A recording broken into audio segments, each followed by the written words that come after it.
നമ്മൾ പോസിറ്റീവായിട്ട് ചിന്തിക്കുക എന്ന് പറഞ്ഞ് ഞാൻ ഓരോ വീഡിയോ ഒക്കെ ഇട്ട് കഴിയുമ്പോൾ അല്ലെങ്കിൽ നമ്മൾ എപ്പോഴും എനിക്ക് ഇതിനകത്തൊക്കെ കാണാമല്ലോ, യൂട്യൂബിനകത്തൊക്കെ പോസിറ്റീവായിട്ട് ചിന്തിക്കുക എന്നൊക്കെ നമ്മൾ പറയൂലേ.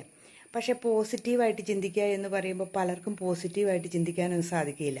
കാരണം എന്താണെന്ന് വെച്ചാൽ പോസിറ്റീവായിട്ട് ചിന്തിക്കണമെങ്കിൽ നമ്മുടെ ജീവിതത്തിൽ നല്ലത് മാത്രങ്ങൾ സംഭവിച്ചാൽ മാത്രമേ നമുക്ക് പോസിറ്റീവായിട്ട് ചിന്തിക്കാൻ സാധിക്കുകയുള്ളൂ. നമ്മുടെ ജീവിതത്തിൽ എല്ലാം ഒന്നും സന്തോഷകരമായ കാര്യങ്ങളായിരിക്കില്ല. നമ്മുടെ കുഞ്ഞുനാൾ തൊട്ട് നമ്മുടെ ഈ എത്ര പ്രായമായോ ആ പ്രായം വരെയുള്ള ജീവിതത്തിനിടയ്ക്ക് നമുക്ക് ദുഃഖങ്ങളും ഉണ്ടായിട്ടുണ്ടായിരിക്കാം.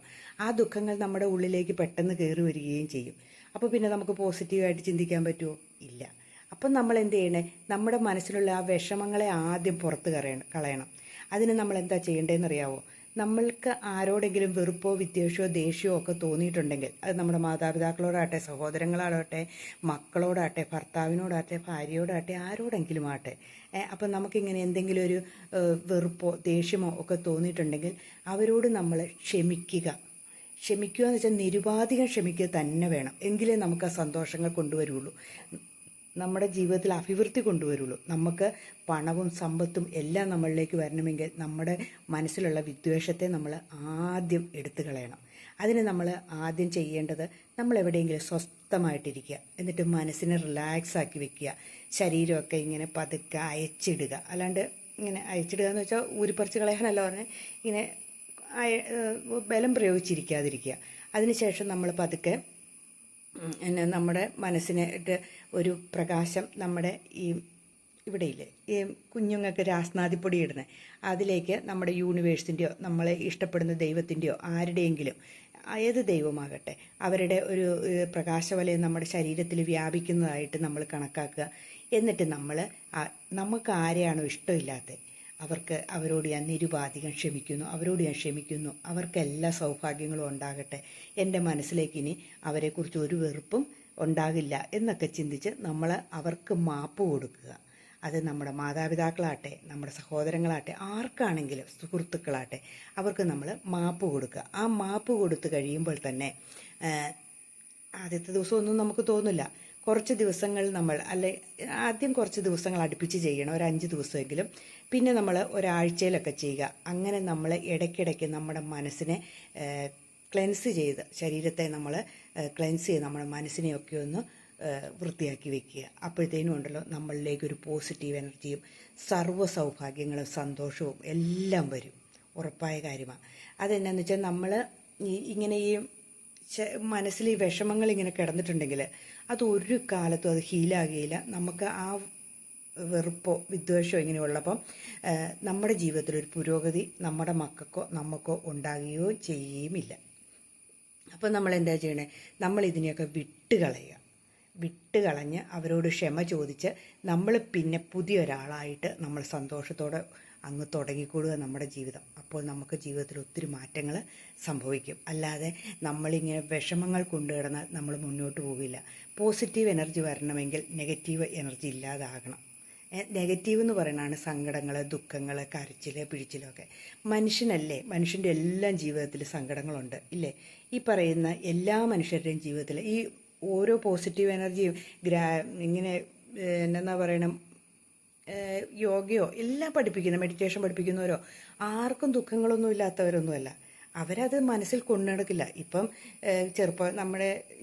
എൻ്റെയൊക്കെ ജീവിതത്തിലാണെങ്കിലും എൻ്റെ അമ്മയൊക്കെ ചെറുപ്പകാലത്ത് മരിച്ചു പോയതാണ്. അമ്മയുടെ ദുഃഖങ്ങളുണ്ടായിരുന്നു. എൻ്റെ ഹസ്ബൻഡിനാണെങ്കിലും അങ്ങനെ തന്നെയുണ്ട്. ഇങ്ങനെ എന്തെങ്കിലുമൊക്കെ നമുക്ക് ഒത്തിരി സ്വാധീനം തരുന്ന വ്യക്തികളാണ് നമ്മുടെ മാതാപിതാക്കളല്ലേ. പ്രത്യേകിച്ച് നമ്മുടെ അമ്മ. നമുക്ക് എന്ത് ഓടിച്ചെന്ന് പറയാനോ കേൾക്കാനോ ഒക്കെയുള്ള ഒരു വ്യക്തിയാണ്. നമ്മളെ അതുപോലെ നോക്കുന്ന ഒരാൾ വേറെ ഉണ്ടെന്ന് എനിക്ക് തോന്നുന്നില്ല. അച്ഛനൊന്നും അത്രയും സ്ഥാനം വരില്ല. അമ്മ എന്ന് പറയുന്ന ഒരു പ്രത്യേക കഥാപാത്രം. ആ അമ്മ നമുക്ക് നെഗറ്റീവും തരാം, പോസിറ്റീവും തരാം.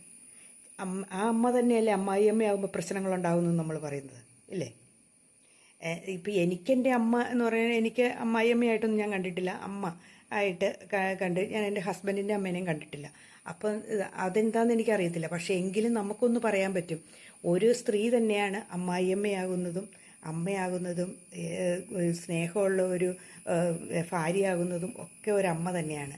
അപ്പം നമുക്ക് സ്വാധീനം ചെലുത്താൻ പറ്റുന്ന ഒരു വ്യക്തിയാണ് നമ്മുടെ സ്ത്രീകൾ എന്ന് പറയുന്നത്. സ്ത്രീകൾക്ക് ഒത്തിരി ഭാവങ്ങൾ ഉണ്ട്. അതാണ് ദേവിയായും ദുർഗയായും സരസ്വതിയായും ലക്ഷ്മിയായും ഒക്കെ വാഴുമെന്ന് കേട്ടിട്ടുണ്ടല്ലേ. അപ്പം അവരിൽ നിന്ന് പോസിറ്റീവ് എനർജി ഉണ്ടാകണമെങ്കിൽ, അതായത് അമ്മായിയമ്മ എന്ന് പറയുന്നവർ പോസിറ്റീവ് എനർജി ഉണ്ടാകണമെങ്കിൽ അവരെ ആ വരുന്ന പെൺകുട്ടിയോട് അല്ലെങ്കിൽ ആ വീട്ടിലേക്ക് വരുന്ന ആളെ ഏത് രീതിയിൽ സ്വീകരിക്കുന്നു, ആ വീട്ടിലുള്ളവരെ എങ്ങനെ നോക്കുന്നു എന്നതിൽ അനുസരിച്ച് ഇരിക്കും. ഒരു ഭർത്താവ് എൻ്റെ അമ്മയെപ്പോലെയാണ് നീ ഭക്ഷണം ഉണ്ടാക്കുന്നത് എന്ന് പറയണമെങ്കിൽ അമ്മ നോക്കുന്ന പോലെ തന്നെ ആ പെൺകുട്ടിയെ ആ ഭർത്താവിനെ നോക്കുന്നതുകൊണ്ടാണ് അല്ലേ. അല്ലെങ്കിൽ പറയും ഇത് നീ ഉണ്ടാക്കണേനെ ഒന്നിനും കൊള്ളത്തില്ല എന്നിങ്ങനെ പറയും. ഒരു ഗ്ലാസ് വെള്ളം എടുത്തുകൊണ്ട് കൊടുക്കാവോ എന്ന് ചോദിക്കുമ്പോൾ അമ്മമാരെന്നെ കാണിക്കും, മക്കൾ ഭക്ഷണം കഴിക്കാൻ വെള്ളം എടുത്തുകൊണ്ട് കൊടുക്കും, അവനെല്ലാം ചെയ്തു കൊടുക്കും. അപ്പോൾ ഒന്ന് എണീപ്പിച്ച് ഒന്ന് പോയി എടുക്കടാന്ന് പോലും പറയാൻ ചില അമ്മമാർ ചെയ്യാറില്ല.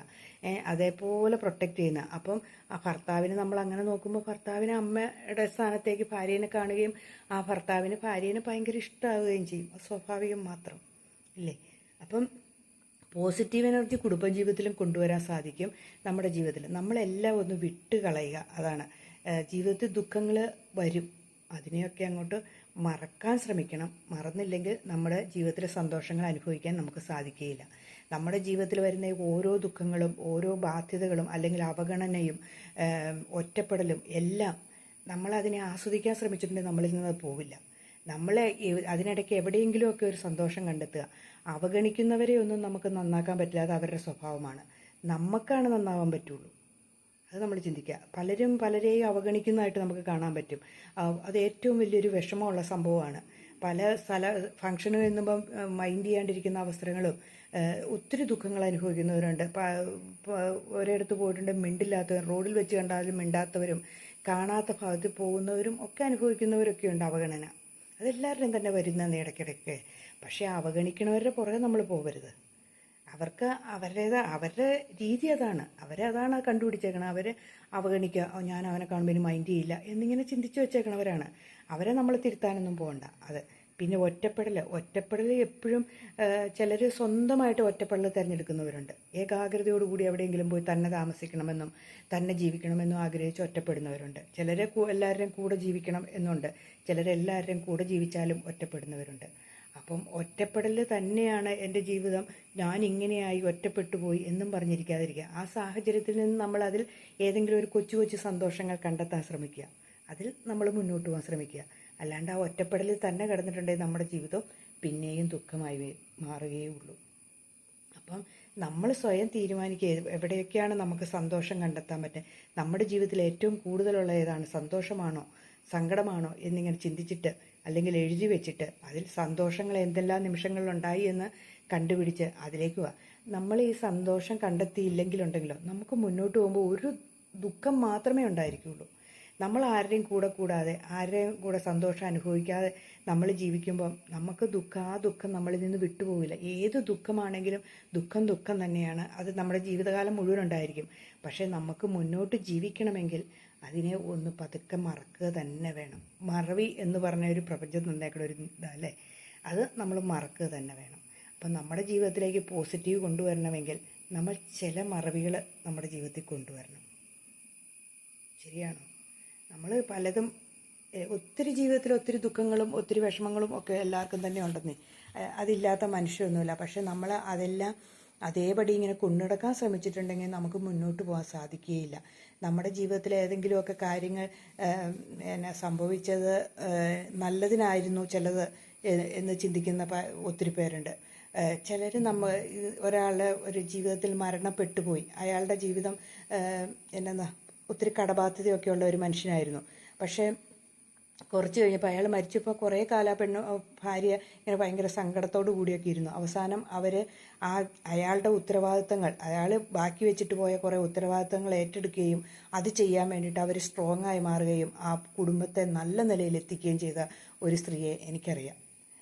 ഒത്തിരി കടബാധ്യതയൊക്കെ ഉണ്ടാക്കി വെച്ചിട്ടാണ് അയാൾ മരിച്ചുപോയപ്പോൾ ഭയങ്കരമായിട്ട് പുള്ളിക്കാർ തളർന്നുപോയി. കാരണം ഇനി എന്നെ ചെയ്യും, കടം എന്നാ ചെയ്യും, എന്ത് ചെയ്യും എന്നൊക്കെ.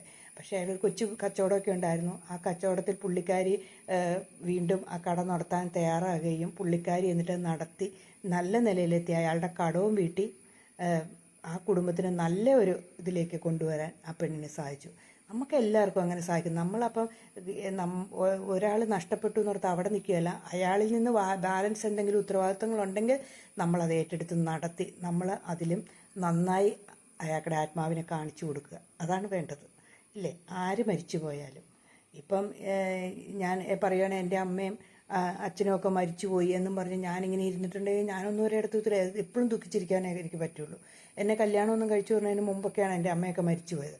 അപ്പം നമ്മളത് ഓർത്തുകൊണ്ടിരുന്നിട്ടുണ്ടെങ്കിൽ ഇനി എന്ത് ചെയ്യും എന്നൊക്കെ ആദ്യം ഓർത്തു, പിന്നെ ഓർത്തു അങ്ങനെ കരഞ്ഞുകൊണ്ടിരുന്നാൽ എനിക്കൊരു ജീവിതം ഉണ്ടാവില്ല. നമ്മൾ ഓർക്കേണ്ട സമയത്ത് ഓർക്കുക.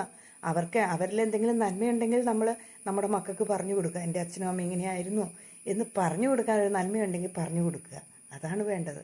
അല്ലാണ്ട് നമ്മൾ ആ ദുഃഖത്തിൽ കിടന്നു പോകാതിരിക്കുക. അപ്പോൾ പോസിറ്റീവായിട്ട് ഇരിക്കണമെങ്കിൽ നെഗറ്റീവ് ഉണ്ട്, നെഗറ്റീവ് ഇല്ലാതെ പോസിറ്റീവ് ഉണ്ടാവുകയില്ല.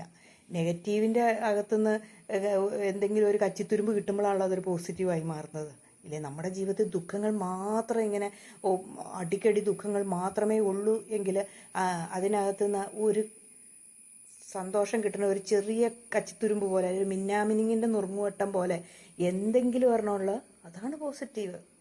അതെല്ലാവരുടെയും ജീവിതത്തിൽ അങ്ങനെയാണ്. ഇനി പോസിറ്റീവിനകത്ത് എല്ലാം സന്തോഷം മാത്രം ഒടുവെന്നിരിക്കുമ്പോൾ അതിനകത്ത് ചെറിയ ദുഃഖങ്ങളും ഉണ്ടായിരിക്കും. ഒരു അവഗണന അതിനകത്ത് വന്നാൽ മതി, അപ്പം നമ്മൾ ഡൗൺ ആയി പോവുകയും ചെയ്യും. അതങ്ങനെ ആവരുത് എന്നാണ് എനിക്ക് പറയാനുള്ളത്. കാരണം നമ്മൾ നെഗറ്റീവിനകത്തുനിന്നും പോസിറ്റീവ് കണ്ടെത്തി നമ്മൾ മുന്നോട്ട് പോവുക, പോസിറ്റീവിനകത്തുള്ള നെഗറ്റീവിനെയൊക്കെ വലിച്ചെറിഞ്ഞിട്ട് നമ്മൾ പോവുക, അത്രയേ ഉള്ളൂ. ഇങ്ങനെയൊക്കെ ചെയ്തു കഴിഞ്ഞിട്ടുണ്ടെങ്കിൽ ജീവിതത്തിനൊരു ഒത്തിരി സന്തോഷങ്ങളുണ്ടാകും കേട്ടോ. അല്ലാണ്ട് നമ്മൾ എപ്പോഴും സങ്കടം നമ്മൾ സന്തോഷം കണ്ടെത്തുക.